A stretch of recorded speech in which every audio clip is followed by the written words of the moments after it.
Welcome, Catherine, to my channel. And in this channel, we interview CEO, business founder, successful investor who want to promote the entrepreneurship mindset, especially for a lot of small business owners as well. And it's so amazing that you actually see as the CEO for a family business associate.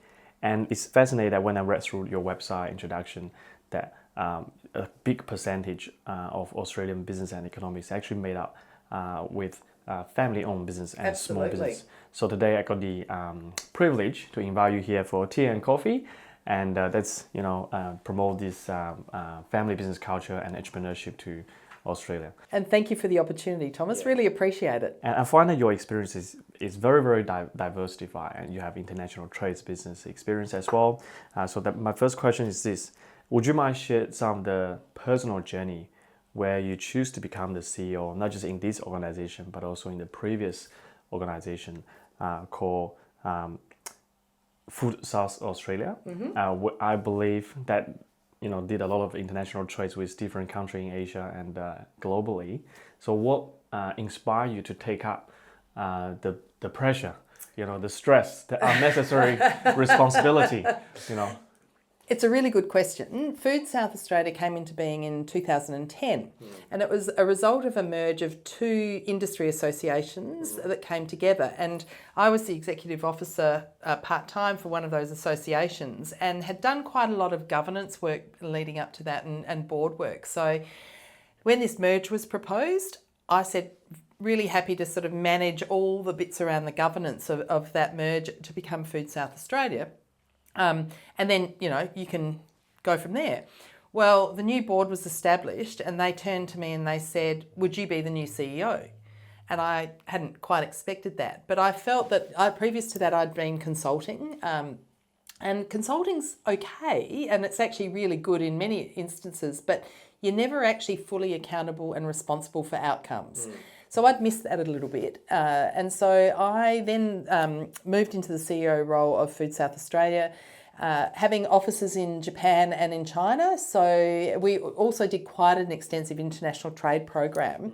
But I spent a bit of time in both Japan and China on trade activities with our in-market representatives who, it made a real difference to South Australian food and beverage businesses when there was someone who was local, who understood Australia but also understood China or Japan to help with those trade activities. So I was there for 13 and a half years, which is a really long time. Had a great group that we worked with. It was a really fabulous job. And I suppose from there, I got to the stage where what next? I was at a sort of age and stage in my life where I loved Adelaide. I grew up in Adelaide, but it was time to do something a bit different. And I was really fortunate for the role with Family Business Association to come up. So I moved to Melbourne and here I am. So nearly 2 years later. There's so many deeper questions I can ask. All I can think about is the seafood from South Australia. Yep. It sells so well in China. It does, and in actual fact, I'm also chair of Seafood Industry Australia, which is the peak body for seafood in Australia, and have spent the last 25 years in and around fisheries in terms of management side of things, industry body side of things, management plans, all and other committees and all that sort of thing. So what's the change from a consultant to an executive? Where my dream job when I was in uni was to try to get in one of the consulting firm. But also people laughing at consulting firms like borrowing someone's watches or selling presentation. So once you become the executive, you're actually accountable for the plan that someone else gave you or you came up with yourself. So how do you find that day to day? Like for 13 and a half years. I think it's really interesting talking about, the large consulting firms. There's a great discipline around all of that and really good learning and training. I was an employee and then went out on my own for about 20 years actually. So I wasn't a consultant in that true sense of the larger consulting organisations. So, but I think there's a lot to be said for that pathway to learn from the big consulting firms and structure and all that sort of thing. So mine was a little more fluid, I suppose, in terms of my experience. But I think then I got to the stage where with Food South Australia and also now with FBA, yes, you do have all the stresses that go with it, but you have this great ability as a peak body, whether it be Food SA or FBA, to speak on behalf of your industry. And, 70% of Australian businesses are family businesses, which is a huge number, and a lot of people don't actually know that. It's actually being undermined. I never knew. I know, and small, medium, and large. Yeah. So it's such a big and diverse sector that it's almost not recognised because of it. So I think the thing that gets me up every morning is to actually advocate. Advocacy is really important because that's what peak bodies are really, amongst other things, are really there to really support members and to be the voice of the sector. So people's impression about family business is probably more aligned with Japan, where they have so many long history, generation of family business, where they do it like for not just third and second, it's for like 7 or 8 or Absolutely, 16 yes. generation doing the same business. So what's your thought about the modern family business value, and also a lot of hydro wealth Chinese family, they choose to immigrate to Australia. They struggle to bring their family business into Australia. So hence why many of them just choose to retire here, buy some asset, collect some rent, send their kids to the best school. So they actually miss out the market in Australia. Do you come across a lot of this overseas, maybe not just from China, but whole Asia, including India, Dubai, other European country, where they immigrate to Australia with a successful family business in their origin country, but they couldn't, or they struggle to build it up again here? I think there's a real mixture, but I think those that do re-establish themselves in family businesses and then become generational, you talk about, say, the Chinese community, you see the next generation of Chinese people behave very differently to their parents. And so if they're in a multi-generational business or going into that second generation, it's very different. They are more westernized because they've grown up in Australia, whereas their parents have come, it was the first generation. There's a lot of family businesses that don't necessarily go to the next generation, and there's a whole host of reasons why. It doesn't mean that they're not successful. There just might be reasons why it makes sense to change what they're doing to sell their business so succession planning is so critical, and we hear time and time again how succession planning really is critical and takes time and a lot of effort and a lot of communication. So it doesn't matter which culture you're from, it's that communication base that's so important. Succession planning, is that something that FBA will educate their members? Absolutely. It's one of those, we run courses around succession planning. Also within Family Business Association, we have accredited advisors, so they go through a qualification with the University of Adelaide, and so they are well equipped to help family businesses with their issues, and succession is often one that leads the conversation. But yes, succession, we very much so. And I think the other thing about our network is everybody, it's such a community. One of our values is one family, and I see it all the time that new people come into our FBA community and they're embraced. And it doesn't matter whether you're small, medium and large, you stand there and talk to someone. It might be one of the biggest businesses in Australia, and you might be one of the smallest, and everyone is very welcoming and embracing and inclusive. So it's really important. So Catherine, what's the top 3 challenge, or even just 2? When it comes to succession plan? Is that a family a value in different generation, or the change of the service, this product or service doesn't require the market anymore, or you just need so much change in order to survive in the new market? It's so many different things, but I think if you identify the first issue is if you're a founder going to the next generation, it's very hard to let go. It's your baby and you've developed it. How can you entrust that to the next generation? So that's a really big issue about letting go and trusting the next generation to do, for it to flourish. I think then you look at the values. So values are really important in family businesses because that's the thing that brings everybody together. So if you sit down as a family in the family business and really understand what your values are, that becomes quite a guiding light. The other thing is just around people documenting. What do we all agree? And I think the conversations can't happen one day and in 3 months' time it's all done and dusted and, we're done. It's years. So Decades. yeah, absolutely. And there's not always someone in that next generation that's fit for purpose. So therefore, do you bring in a non-family member? And then how does that all work? As maybe a non-family CEO, that goes further down the track as well. So I think founders are very entrepreneurial. They know how to manage the peaks and troughs. I think over multiple generations, there's accumulated wealth often, and so family businesses then have a very long-term horizon. They don't work on a short cycle, it's a very long cycle. And I think then the values that I was talking about before, that whole piece of legacy and what are we providing for our children and our grandchildren and further on, all becomes part of the mix of how you manage the process. So my next curiosity comes from value and education, because value is something not tangible. No. You cannot measure. It's hard to measure, hard to see and touch. Maybe there's some way in management you can measure it. So how you see the successful entrepreneur or family business, where they send their kids, to the school? Where do you learn the entrepreneurship from? Because people blame the modern education. They don't teach numbers. They don't teach entrepreneurship. They train people to be a good behaved PAYG staff. So where do you learn the business from? Do you just go to your parents' factory, sit there and work to learn? There is a bit of immersion in all of this. I think it's a personality-based thing as well. I think your point about schools is really interesting.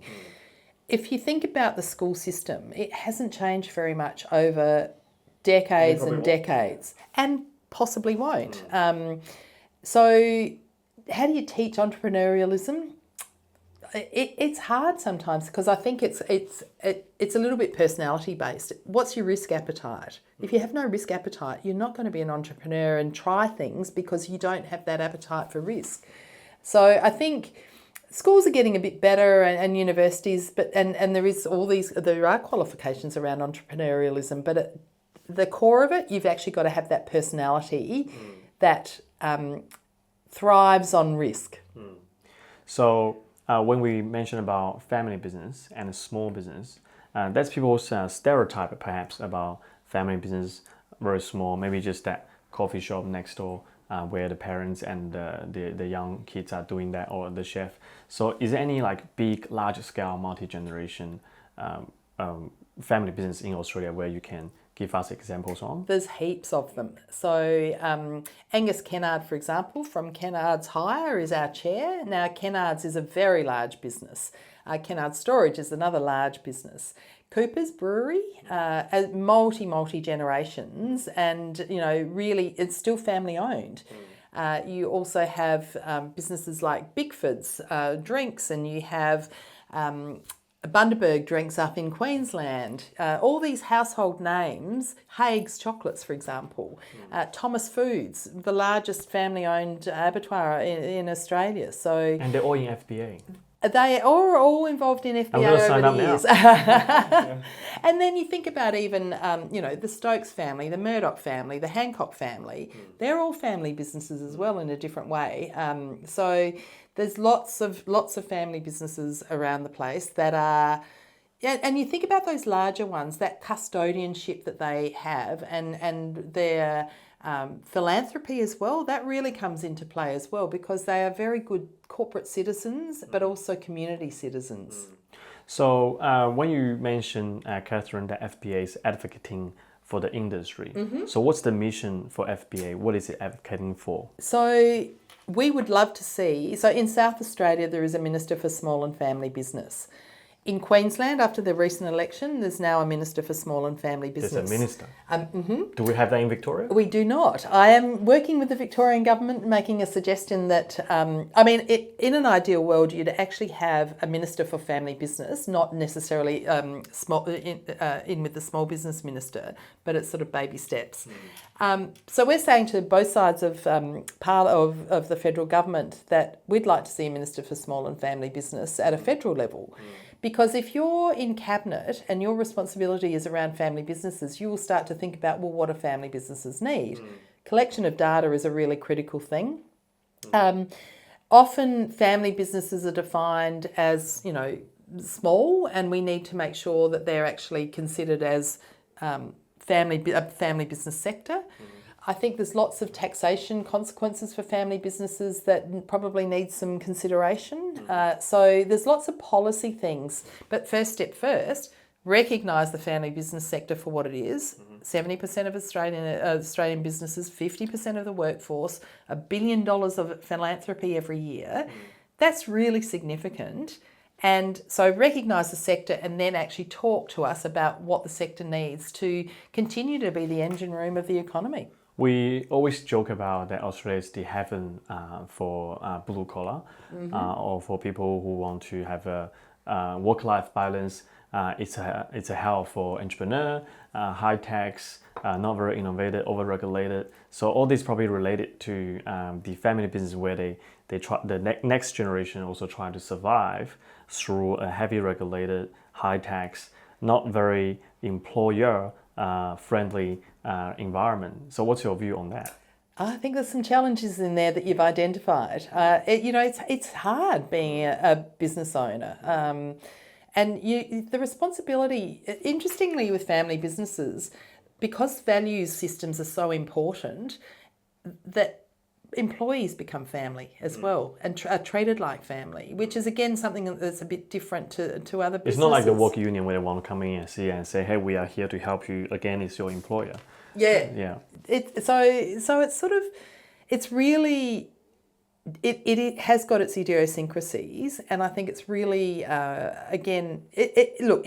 we know there's the cost of living crisis that it suddenly has become the catch cry.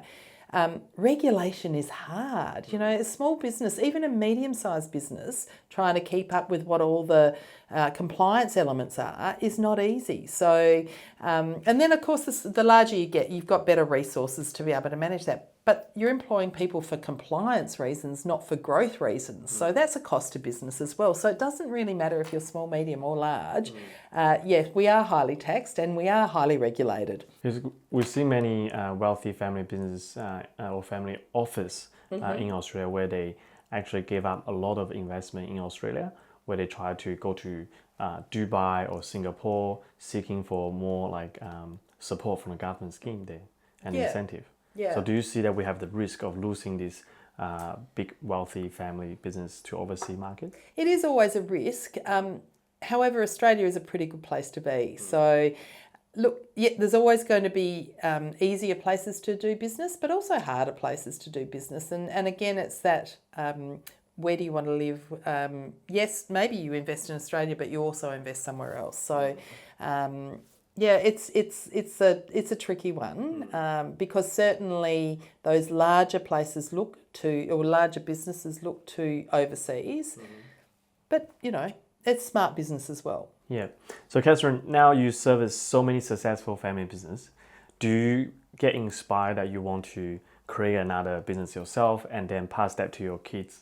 Oh, my kids are way more entrepreneurial than I am. They're both self-employed. Yeah. They're both in the fitness industry, and their risk tolerance, partly because of their age, I'm sure, is much higher than mine. So no, I think it'll be interesting though. I'll watch them, and they're very compatible, two boys, so very compatible, really interested in similar things. And whilst they've started off not working together, I won't be surprised to see them work together over the years. Are they competing with each other, like running the similar business or the same industry? No, they're not competing with each other. They're sort of complementary, I think. Yeah. So how you grow your kids about the money value, about the financial literacy and risk tolerance? Do you see that as their born talent, or you actually trying to implement and get the most out of them? Look, I think when the kids were growing up, both their father and I were self-employed, so they saw us work hard, they saw that we were responsible for ourselves and all those sorts of things. So that's an observation I think that the kids made. Being a good example. Yeah, but I think so there's that element of it, but then I think also you've got to have it in you. I mean, you can follow a fairly traditional path, you can not follow a traditional path, you can make choices along the way, and that's how you build as an individual. And I think young entrepreneurs should be celebrated and really acknowledged because that's that free thinking, it's that risk taking, it's the where new ideas and new ways of doing things. We should, as a country, be embracing young entrepreneurs. Is there any like a memory you can bring back when your kids were teenagers or younger? You guys do some business together, maybe go to the Sunday market, do the accounting with them, or come up with some business idea, or they come up with some random idea and you found the idea. Is there any example like that? So there's probably plenty. More recently, not when they were teenagers, they've helped. I'm about to sell my house, and they've helped me. We've all done it together. Sell things on marketplace and do this and do that. So a lot of people do that. I think they've always had a leaning towards business. And ask questions. Probably they're less interested in politics now, but when they were younger, as teenagers, we probably had more conversations around politics, which again gives them that sort of knowledge of how the world's operating. So it sounds like they're very involved with every element in the family, so they take the ownership. Yes. And they own the result as well. Yep. No, very much. They are accountable for themselves, very much so. So, Catherine, do you believe in this cycle where people believe the working class will unintentionally raise their kids to remain in the working class, and then where the successful family business or entrepreneur will consciously prepare their next generation to take over their business or start their own business? I think there's definitely a plan of succession. So with that legacy piece and wanting, the best for your family, the family and business is very intertwined. So that's the answer to the second question. The first one is an interesting one. I think it again depends on the individual. You hear lots of stories of people who have been very successful in their lives because they've been driven to do more than their parents have done, or their parents have encouraged them to do more than they have done. So, look, I think everyone's a bit different and every family's a bit different. But I think there's opportunity definitely, and it comes back, I think, to that risk appetite. Now we are gonna come back to the question about the culture difference and under the globalization context. You have the experience to deal with, the economic powerhouse Japan and China selling Australia's best food overseas. Is there any culture difference that you encounter with when you're dealing with the overseas potential customer, especially under today's global geography? Politician environment is not very stable. It's not stable at all. I think every day brings in an interesting challenge for us right now. I think that definitely cultures, they're all different. I think we as Australians don't necessarily spend enough time and effort understanding the culture that we're dealing with, whether it be in an Asian culture, whether it be European, even American. So we typically think that everyone thinks the same way as us. However, that is definitely not the case. And I think I really admire Chinese people in their negotiation skills, in the way they know they have typically have a long-term approach to things as well. But then also a deal, can be cut and things can change as well. And I think we're a little naive sometimes when we're dealing with different cultures. What I observe in Japan is that customer relationships are very strong for a long time. So once that bond is formed, from a trade perspective, I see the same customers for life almost for those suppliers. China's not the same. China moves around a lot more. We always joke that our Chinese client and Indian clients, they're very smart, they're very good at numbers, they bargain very well. Yes. It's hard to earn their loyalty. Yes, absolutely. And you're right. And in India, again, is another culture, Commonwealth country, but again, very trading culture, as is China, whereas I think Japan is more relationship-based. Would you say that's more a individual company culture thing, or individual where the business owner made a decision, or do you find that it's an overall culture context where they have to compete to survive? Yeah, well, I think there's a lot of that. I think culture plays a big piece in all of this, and I think having more experience in trade in China than in India, for example, it takes a long time to secure a deal sometimes in China, and then does the second deal ever come? Whereas you maybe look in Japan, that does happen. So I think you've got to be really, due diligence is so important with anywhere that any country you're dealing with, and you're trading with. So that's really important as well. So speaking about the Chinese family immigrate to Australia again, where I come across a lot of wealthy Chinese family where the immigrants to immigrate to Australia, they find they struggle to settle down themselves, maybe because of the language barrier, but more the culture differences, or their willingness to learn again, start from scratch. Well, put it this way, I did try to learn Mandarin, and it's not easy to learn when you're an adult, so I completely appreciate it the other way around. We still see a small numbers of mid-aged Chinese entrepreneur. They speak no English still, but they made their business success again in Australia. Of course, with their kids' help and support. So, is there any example already in Family Business Associate where you come across some of the Chinese family where they immigrate to Australia, try to re-establish the legacy again, where you assist and support them? Yeah, it's interesting. We've just recently launched.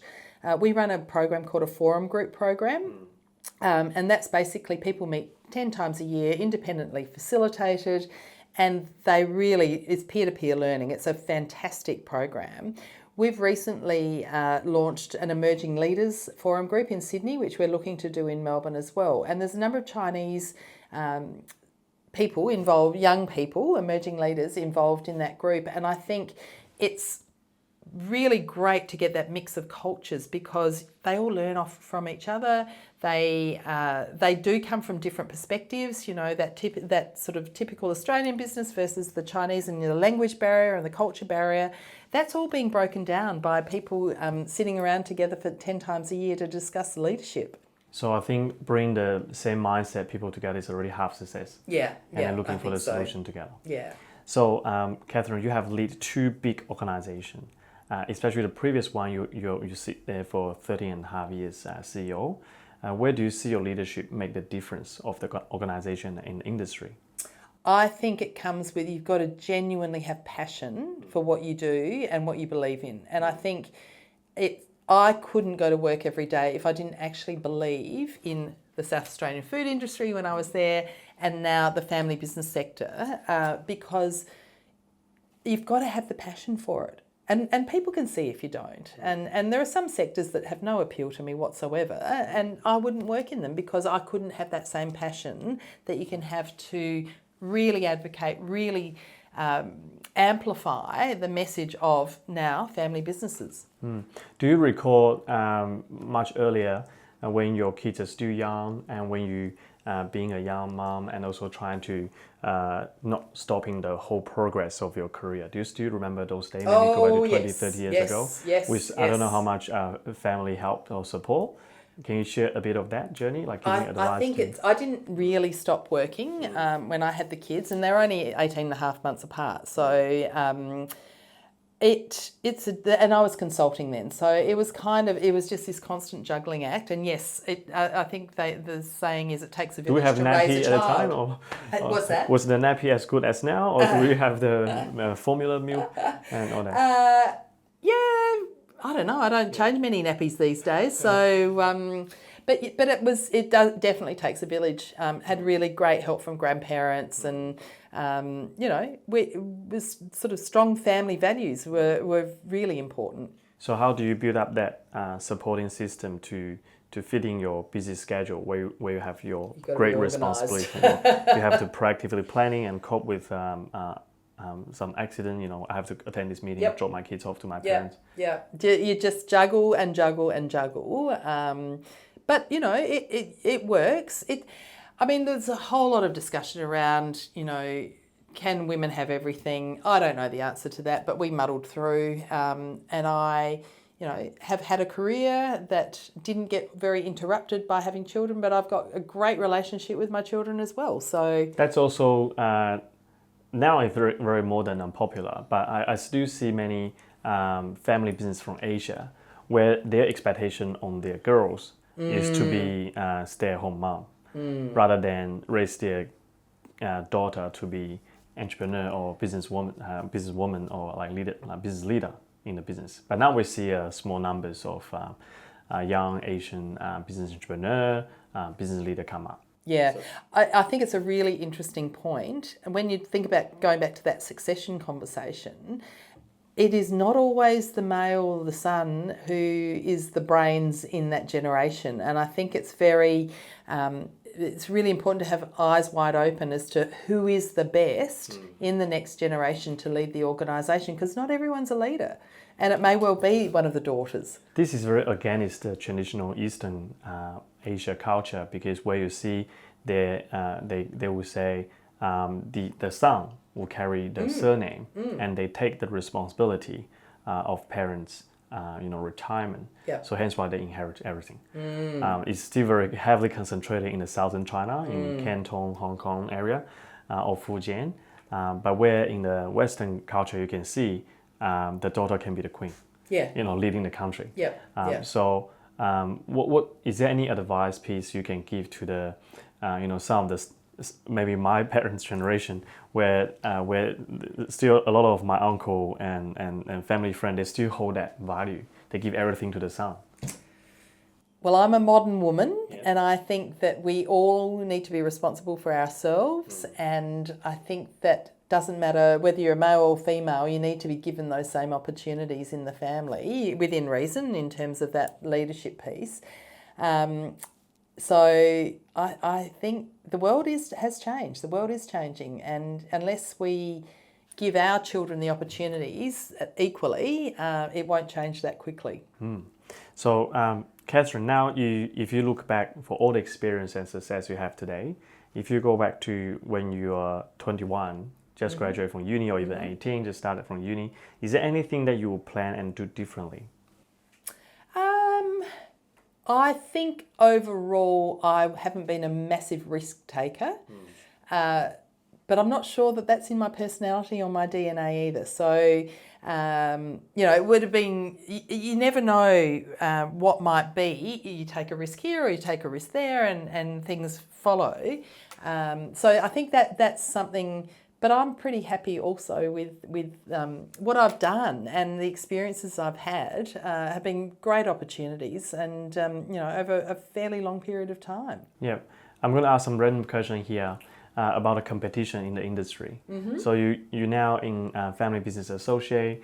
Is there any competitors for that? And you were sitting on the South Australia Food and corporate, and who's the competitors for that? Is it other states or? Well, really good question. So with the Food SA example, there's no other state-based organisation in food and beverage, which I always thought was a missed opportunity, and was really keen to establish a state-based network that then fed into a national network, because the food and beverage industry and the agribusiness sector is so important to our economy. So that was a missed opportunity, and Food SA was quite unique in that respect. FBA is interesting as well, because if we think about sticking to our lane, that we are family business specific, then there aren't really any competitors. We like to work with other associations and other chambers of commerce, because they either do their sector specific work like a Food SA, or they do more generic business support for businesses, whereas we say we stick to family business issues around governance, around succession, around legal issues, and all those sorts of things, and the whole family dynamic. They're the things that we stick to that others don't seem to do. So, Catherine, people always joke that you cannot pass your generation to the third generation.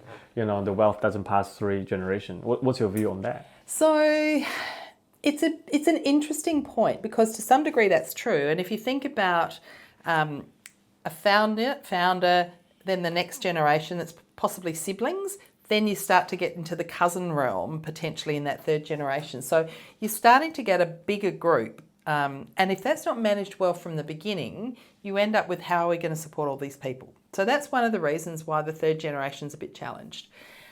Also, market dynamics.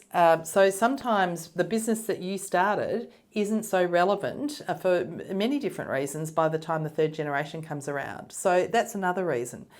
So there's all sorts of things around that third generation issue that are probably not as obvious, but there's a lot of nervousness always if you're the third generation, I have to say. So before we go, how can people get in touch with you or FBA and get involved and grow together or come to meet the like-minded people? We love all family businesses. We have a newsletter that we do once a month that comes from me. People can subscribe to that. There's lots of ways. Is there any membership or events people can attend? There's heaps of events. We've got a huge calendar of events. Of course, we love members to join up, but even subscribing to our newsletters to get a sense for what FBA is all about. I think there's a real opportunity from a multicultural point of view too, that we look at, say, a Chinese community or another community to do some joint events and to learn from each other is always a great opportunity, I think. I got so many ideas I can run with you later on. Excellent. Thank you very much. I will put FBA's contact newsletter link below in the video, and please subscribe if you love it, and then give us some comments and feedback. Thank you very much. Thanks, Catherine. Thank you, Thomas. Thank you.